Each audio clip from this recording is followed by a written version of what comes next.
worden? Ja, ik moet ook geïnstalleerd worden, maar dat lukt mij niet meer. Die benen die willen niet meer, hè? Maar José heeft mij de opdracht gegeven om een liedje te maken over het Zwanenkoor en over Ajax en over, weet ik, Sven en Sperrips. Maar één liedje heb ik klaar en een ander liedje komt nog. En dit heb ik genoemd de Amsterdamse Zwanenzang, omdat het ook over het Zwanenkoor gaat.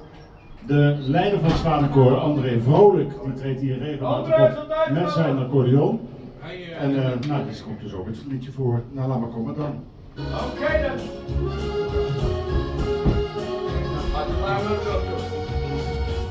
In de Rijnstraat, op huis nummer 11, daar kom ik vaak, dat spreekt vanzelf.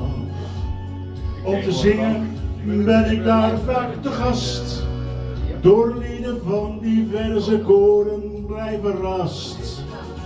Ze zorgt voor de sfeer en soms voor een satéetje, zing de sterren van de hemel met Joséetje. Het Jordaanse lied hoort bij het repertoire.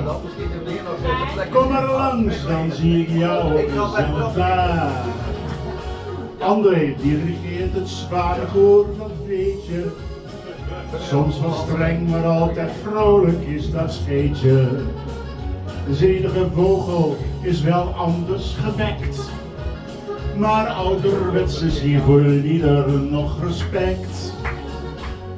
Ja, Amsterdam bestaat al heel erg lang, daarom vullen wij de ruimte met gezang.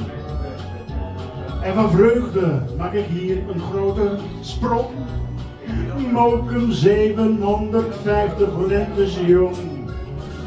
Ze zorgt voor de sfeer en soms voor een satéetje. Zing de sterren van de hemel met Joséetje.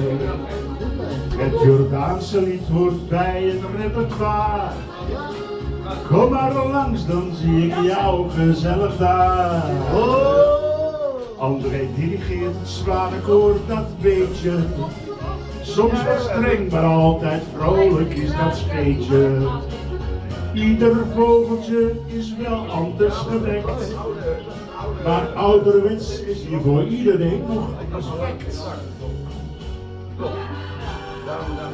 Ja, dat mag gedans worden, variëren. Kan ook, hè.